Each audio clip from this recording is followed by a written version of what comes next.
비타민 B나 C는 많이 들어보셨을 거예요. 하지만 비타민 A는 다소 생소한 분들이 많으실 텐데요. 젊은 여성분들 여드름 많이 나서 피부과를 가면 피지 조절제 처방받는 경우 있죠.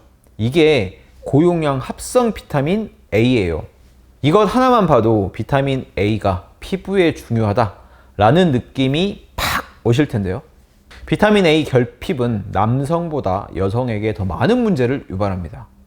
비타민 A는요, 복잡하게 생각하지 말고 딱 3가지만 알면 돼요. 피부, 눈, 그리고 여성 생식기입니다.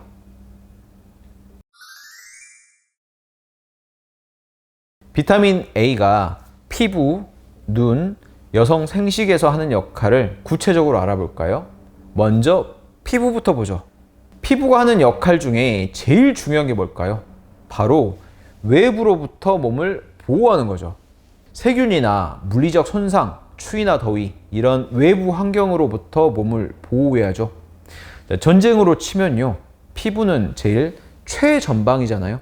최전방인 피부에서도요, 가장 바깥층을 이루고 있는 진짜 최전방 방어선이 있는데요. 이 바깥층을 상피세포층이라고 합니다. 이 상피세포층은요, 최전방 군인들이겠죠.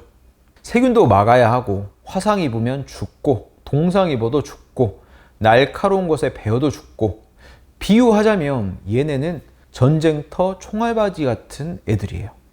그래서 얘네는 다른 세포들하고 다른 특징이 2가지 있는데요. 하나는 세포 수명이 1달밖에 안 된다는 건데요. 새로 태어나서 딱 1달만 지나면 피부에서 탈락해서 떨어져 나가버리죠. 2번째, 이 1달 중에서도요, 실제 상피세포가 살아있는 것은 20일 정도밖에 안 돼요. 20일만 지나면 얘들은 몸이 딱딱해지면서 죽어버리면서 각질세포가 됩니다. 이 딱딱한 몸으로 그 아래에 있는 자기보다 어린 상피세포들을 보호해주는 이 보호막 역할을 하고요. 또 딱딱하기 때문에 피부 안쪽에 있는 수분을 가둬둘 수도 있고요. 자, 상피세포 특징은 전쟁터 총알바지라 수명이 1달 정도로 짧고, 그 중에서도 10일은 죽어서 딱딱한 각질이 되면서 보호막이 된다고 했는데요. 총알바지 특징이 뭡니까? 숫자가 많아야죠. 전쟁터에 빨리빨리 투입되려면 일단 많이 만들어놔야 돼요. 바로 이 과정에서 비타민 A는 상피세포의 분열과 성장을 촉진하는 역할을 하죠. 즉, 총알바지들 빨리빨리 만들어내는 것을 도와준다는 거예요. 그뿐 아니라 죽은 상피가 각질이 되는데 필요한 케라틴을 만드는데 도움도 주고요. 한마디로 비타민 A는 상피세포의 생산과 각질화를 돕는다, 이렇게 요약됩니다. 너무 길어지면 어려워지니까 이 말까지 안 하려고 했는데요. 비타민 A는요, 피부 건강에 중요한 2가지 역할이 더 있어요. 하나는 피부층에서 항균 물질이 만들어지는 걸 돕고요. 다른 하나는 피지선을 조절해서 피지가 과다 분비되지 않도록 도와줍니다. 그래서 비타민 A 결핍되면 여드름이 많이 나는 거겠죠. 자, 방금 비타민 A가 피부 건강에 중요한 4가지 역할 알아봤고요. 다음은 비타민 A가 눈 건강에 어떤 역할을 하는지 볼게요. 자, 2가지 중요한 역할을 하는데요. 첫 번째는 눈 가장 바깥에 있는 이 각막층도 상피세포인데요. 조금 전 말씀드린 이 피부 상피세포와 같은 겁니다. 비타민 A는 눈 각막 상피세포가 빨리빨리 생산될 수 있도록 하는 돕는 역할을 하죠. 2번째, 깜깜할 때도 잘 보려면 눈에서 로뎁신이라는 단백질이 반드시 필요한데요. 비타민 A는 로뎁신을 만드는데 재료 중 하나가 됩니다. 즉, 한 문장으로 요약하면 눈을 촉촉하게 유지하고 보호하는 작용을 하고요. 로뎁신을 만들어서 어두운 곳에서도 시력을 유지하게 해준다입니다. 자, 마지막으로 여성 생식에 대한 역할을 보겠습니다. 우선 이 질 건강을 보죠. 질점막 역시 피부와 똑같이 상피세포로 이루어져 있고요. 질점막 바깥층도 각질화를 겪기 때문에 질이 부드럽고 촉촉하게 유지되려면 비타민 A는 필수입니다. 월경에도 직접적으로 관여하는데요. 생리가 정상적으로 나오려면 여성 호르몬인 에스트로겐과 프로게스테론의 균형이 중요하죠. 비타민 A는 활성 에스트로겐을 비활성화시켜서 과도한 에스트로겐 작용을 예방합니다. 비타민 A는 임신과 태아 발달에 직접적으로 중요한 역할을 하는데요. 난자의 발달을 돕고 임신 중 태아 기관 발달을 돕기 때문에 건강한 임신과 출산에 필수적이죠. 그래서 비타민 A가 결핍되면요, 질건조증으로 성생활에 문제가 생길 수 있고, 생리도 불규칙해질 수 있고, 임신도 잘 안 될 수 있고, 기형아 출산 위험도 높아질 수 있기 때문에 임신 준비하시는 분들은 절대 결핍되면 안 돼요.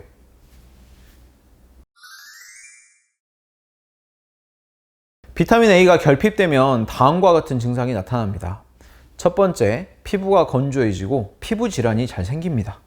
비타민 A가 피부 각질층을 만드는데 중요한 역할을 한다고 했죠. 각질층 생성이 제대로 안 되면 피부가 건조해져서 하얀 각질도 잘 일어나고 팔뚝에 생기는 그 닭살 같은 거 있죠. 모공각화증도 잘 생깁니다. 감염에 취약해져서 피부 감염도 잘 생기고요. 또 피지 조절 기능이 떨어져서 피지가 과도하게 분비되면 여드름이나 지루성 피부염이 쉽게 생길 수 있어요. 두 번째, 시력이 떨어지고 안구 건조증이 심해져요. 특히 깜깜한 밤에 시력이 떨어지는 야맹증은 비타민 A 결핍의 대표 질환이죠. 눈이 건조해져서 안구 피로감이 잘 생기고 눈물도 잘 안 나옵니다. 세 번째, 여성은 질건조증이 생겨서 관계 시에 통증이나 출혈이 쉽게 생기게 됩니다. 질 점막이 약해지면 감염에도 취약해져서 질염도 잘 생길 수 있고요. 네 번째, 생리가 불규칙해지고 난자의 질이 떨어질 수 있어서 난임이 발생할 수 있어요. 다섯 번째, 임신 중 태아 유전자 발현에 문제가 생겨서 기형아 출산의 위험도가 높아집니다.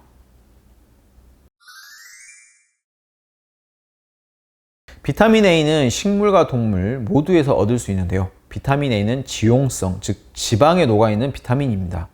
당연히 지방이 많은 음식에 많겠죠. 동물성으로는 연어나 고등어와 같은 기름기 많은 생선, 그리고 동물의 간, 버터나 치즈 같은 유제품, 달걀 노른자에 많이 들어있습니다. 식물 중에서는 당근이나 시금치에 많은데요. 식물에 들어있는 것은 엄밀히 말하면 비타민 A는 아니고 비타민 A의 전구체인 베타카로틴입니다. 우리 몸에 들어와서 비타민 A인 레티놀로 전환하는 과정을 거쳐야 합니다. 동물성 비타민 A는 신체가 바로 흡수해서 쓸 수 있는 레티놀 형태이기 때문에 비타민 A 섭취하시려면 당근이나 시금치보다는 동물성 음식을 드시는 것이 훨씬 빠릅니다. 비타민 A 결핍은 가공식품, 즉 인스턴트 식품 섭취량이 많을수록 생기기 쉬운데요. 2020년 이화여대 식품영양과 연구를 보면 한국인 성인의 약 75% 정도가 비타민 A 하루 요구량 이하만 섭취하고 있다고 합니다. 달걀이나 생선, 유제품 챙겨 드시기 어렵다면 보충제 형태로 드실 수 있는데요. 보충제 중에서 비타민 A 함량이 가장 많은 것은 대구 간유입니다. 동물들은 간에 비타민 A를 저장하는데요. 그 중에서도 대구는 특히 간이 크고 비타민 A 함량이 높습니다. 게다가 가공을 거치지 않은 천연 상태의 비타민 A니까 더 좋겠죠?